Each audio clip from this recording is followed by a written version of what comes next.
নমস্কার।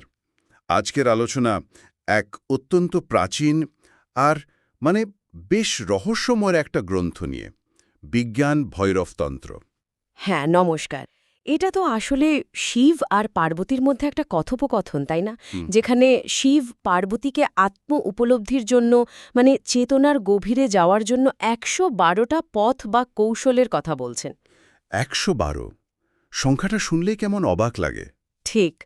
আর সবচেয়ে মজার ব্যাপার হলো এই কৌশলগুলো কিন্তু কোনো নির্দিষ্ট ধর্ম বা ধরুন আচার অনুষ্ঠানের উপর নির্ভরশীল না। আচ্ছা, এগুলো একদম মানুষের মন সাইকোলজি আর চেতনার সার্বজনীন কিছু নীতির ওপর ভিত্তি করে তৈরি। বলা যেতে পারে সবার জন্য কিছু না কিছু আছে এখানে। তার মানে বিভিন্ন ধরনের মানুষের জন্য, তাদের মানসিক গঠনের জন্য আলাদা আলাদা পথ। একদম তাই। এই তন্ত্রের এটাই বিশেষত্ব। কিছু কৌশল ইন্দ্রিয় দিয়ে জগৎকে নতুন করে দেখার কথা বলে, কিছু হয়তো আবেগ নিয়ে কাজ করে, কিছু কল্পনা শক্তিকে ব্যবহার করে। হুম, আবার কিছু আছে শূন্যতা বা ধরুন শব্দের উপর মনোযোগ দেওয়ার কৌশল। আর একটা বড় অংশ জুড়ে আছে যেটা খুব গুরুত্বপূর্ণ, সেটা হলো শ্বাস-প্রশ্বাস। শ্বাস-প্রশ্বাস, এটা তো আমরা সারাক্ষণ নিচ্ছি, কিন্তু সেভাবে খেয়ালই করি না, তাই না? ঠিক। অথচ এটাই কিন্তু আমাদের জীবন আর চেতনার মধ্যে একটা সেতুর মতো কাজ করে, শরীর আর মনের যোগসূত্র। হুম, ইন্টারেস্টিং। তন্ত্রে কি তাহলে শ্বাস-প্রশ্বাসের উপর বেশ জোর দেওয়া হয়েছে? হ্যাঁ, অনেকগুলো কৌশলের কেন্দ্রবিন্দুতেই শ্বাস আছে, কারণ এটা সবসময় আমাদের সাথে থাকে। একটা ছন্দ আছে এর। এই স্বাভাবিক ছন্দটাকে ব্যবহার করেই চেতনার গভীরে যাওয়ার পথ খুলে যায় অনেক সময়। বুঝলাম। তাহলে চলুন এই শ্বাসভিত্তিক কৌশলগুলোর মধ্যে থেকে একটা নিয়ে আজ একটু কথা বলি। আমি শুনেছিলাম দুটো শ্বাসের মাঝখানের যে একটা গ্যাপ বা বিরতি থাকে, সেটা নিয়ে নাকি একটা বিশেষ কৌশল আছে।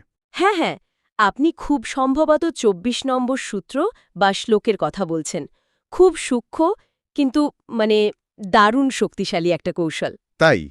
কি রকম সেটা? ব্যাপারটা হচ্ছে, যখন আমরা শ্বাস নিই পূরক, আর যখন ছাড়ি রেচক, এই দুটোর মাঝে খুব ছোট, প্রায় অদৃশ্য একটা বিরতি থাকে। আচ্ছা। শ্বাসটা ভেতরে নেওয়া শেষ হলো, কিন্তু ছাড়া শুরু হয়নি তার আগের মুহূর্তটা। হুম। আবার শ্বাসটা পুরো ছেড়ে দেওয়ার পর নতুন শ্বাস নেওয়ার ঠিক আগের মুহূর্তটা।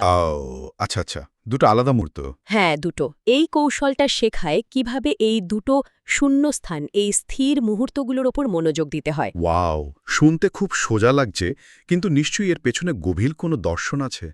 কেন এই ছোট্ট বিরতিগুলো এত গুরুত্বপূর্ণ? শিবের মতে এই যে শূন্য মুহূর্তগুলো, এই সময়টায় মন আসলে একদম শান্ত থাকে। ও, মানে কোনো চিন্তা, কোনো চাঞ্চল্য থাকে না। সত্যি, কোনো চিন্তা থাকে না? প্রায় থাকে না। এটা এমন একটা বিন্দু যেখানে অতীত ভবিষ্যৎ নেই, শুধু বর্তমানের একটা স্থিরতা। এটাই নাকি আমাদের চেতনার আসল রূপ, তার একেবারে কেন্দ্রে। দারুণ। মানে চিন্তার স্রোতের মাঝে একটা শান্ত দ্বীপের মতো। অনেকটা সেরকমই। এই শূন্যতায় যদি আমরা সচেতনভাবে ঢুকতে পারি, তাহলে নিজের আসল প্রকৃতির একটা ঝলক পাওয়া যায়। শিব বলছেন, এই স্থিরতাই আমাদের স্বরূপ। তার মানে এই যে জীবনের আপাত ফাঁক বা কিছু না এর মতো মুহূর্তগুলো, এগুলোর মধ্যেই আসল চাবিকাঠি থাকতে পারে। হ্যাঁ, তন্ত্র ঠিক এই জায়গাগুলোতেই আলো ফেলে। আচ্ছা, এটা অভ্যাস করার পদ্ধতিটা কেমন? নিশ্চয়ই খুব সহজ নয় মনোযোগ দেওয়াটা? পদ্ধতিটা আসলে সরল, জটিল কিছু নয়। শান্ত একটা জায়গায় আরাম করে বসতে হবে। মেরুদণ্ড সোজা রাখলে ভালো, চোখ বন্ধ করে। হুম। তারপর শুধু নিজের স্বাভাবিক শ্বাস-প্রশ্বাসের দিকে মনোযোগ দিতে হবে। জোর করে কিছু করার দরকার নেই। শ্বাস যেমন আসছে যাচ্ছে যাক। শুধু খেয়াল করা। হ্যাঁ, শুধু খেয়াল করা। আর মূল কাজটা হলো শ্বাস ভেতরে ঢোকা শেষ হওয়ার পর আর বাইরে যাওয়া শুরু হওয়ার আগের যে ছোট্ট বিরতিটা, সেটার প্রতি সচেতন হওয়া। আচ্ছা।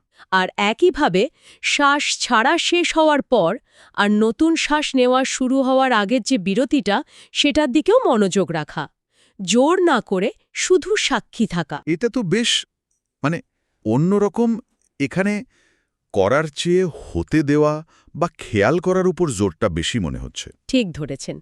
এটা অ্যাক্টিভলি কিছু করা নয়, বরং একটা সূক্ষ্ম অ্যাওয়ারনেস বা সচেতনতা। নিয়মিত অভ্যাসে কি হতে পারে? মানে ফলাফলটা কি? শুধু কি মন শান্ত হবে? মন শান্ত হওয়াটা তো একটা প্রাথমিক ফল। ধীরে ধীরে অপ্রয়োজনীয় চিন্তা কমে আসে, একটা গভীর প্রশান্তি, একটা পূর্ণতার অনুভূতি আসতে পারে। আচ্ছা। এটা কিন্তু শুধু রিল্যাক্সেশন নয়, এটা চেতনার একটা অন্য স্তরে যাওয়ার সম্ভাবনা তৈরি করে, যেটা আমাদের সাধারণ জাগ্রত অবস্থার থেকে অনেক গভীর, নিজের কেন্দ্রে ফেরার মতো আর কি।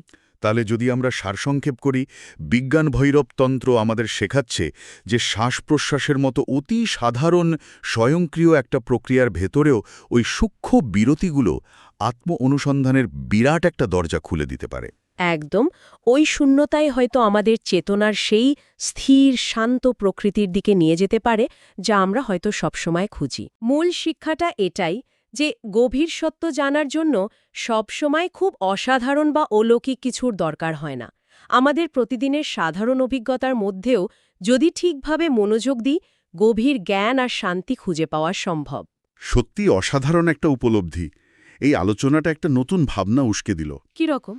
ভাবছিলাম, এই শ্বাসের মাঝখানের বিরতির মতো আমাদের জীবনে এমন আরও কত শত ফাঁক বা পরিবর্তনের মুহূর্ত থাকে বলুন তো, যেগুলো আমরা টেরই পাই না। হ্যাঁ, থাকে তো বটে। যেমন ধরুন, একটা কাজ শেষ করে আরেকটা শুরু করার মাঝের সময়টা, বা ঘুম ভাঙার ঠিক পরের মুহূর্তটা, বা হয়তো দুটো কথার মাঝখানে নীরবতা। ঠিক। এইসব আপাত দৃষ্টিতে সাধারণ, মানে খালি মুহূর্তগুলোতে যদি মনোযোগ দেওয়া যায়, তাহলে সচেতনতা নিয়ে, নিজেকে জানা নিয়ে আর কি নতুন দিক খুলে যেতে পারে, এটা কিন্তু ভাবার মতো একটা বিষয়। খুবই ইন্টারেস্টিং পয়েন্ট। এটা নিয়ে অবশ্যই ভাবা উচিত।